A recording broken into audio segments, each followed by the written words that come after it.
Hey Thomas, I was going to show you this idea. This is what it is. It's a Skeg and a Rudder all in one, so kind of a hybrid. This is really the way it operates.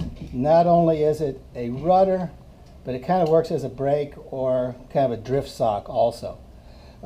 Anyway, I'm going to show you inside the kayak kind of how I got it working and how it works in the back. So I can adjust the foot pegs.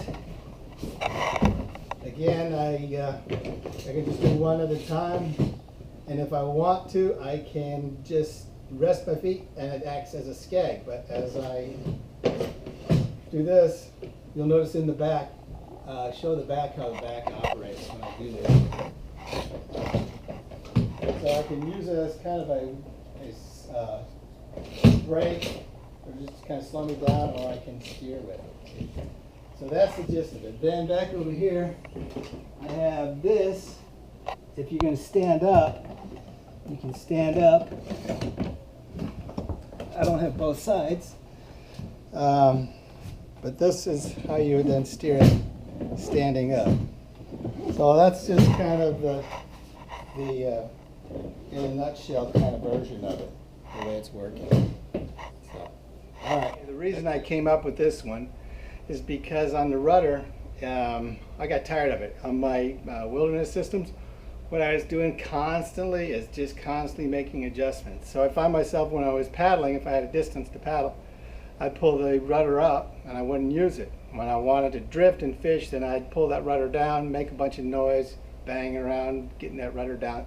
But I still didn't like the fact that I was constantly, my feet were pushing, making adjustments back and forth. So I seemed to be kind of always just drifting a little bit in a direction because I lose track where my rudder was. But anyway, so this one, it comes in with these two individual blades on it. And I guess on this one, the reason I did it this way is because it has those two kind of pontoons in the back there. And so when these expanded, I wanted them to work as brakes that would go on the outside of those two pontoons.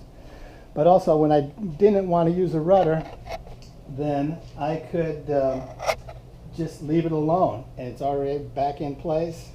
But when I use a rudder, I just make adjustments with my feet. Real simple. It's real light touch to it, so it goes back and forth pretty quickly and pretty easy. Anyway, that's kind of the reason why I did it, because I like drifting and fishing and using a rudder, but I don't like the way a rudder works all the time, because you're constantly making adjustments. But with this one, you don't make those adjustments.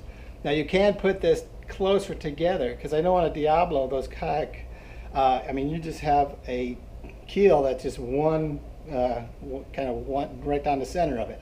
So realistically, you could put two of these right together, side by side, and they would expand, you know, back and forth like this. This one, I just did it that way because I thought it would work better with those two kind of pontoons on the bottom of the kayak. So anyway, but it seems to work pretty good. When I took it out, it works real well. I like using it. I like the fact that I just don't have to constantly. And this is how it lifts up in the back too. So if I do have to lift it up and I don't want to use it at all, it just does kind of lift up. I have it where it just clamps down there. And I think that's it. Pretty simple operation. Anyway, sorry about the kayak. I wish it was a Diablo.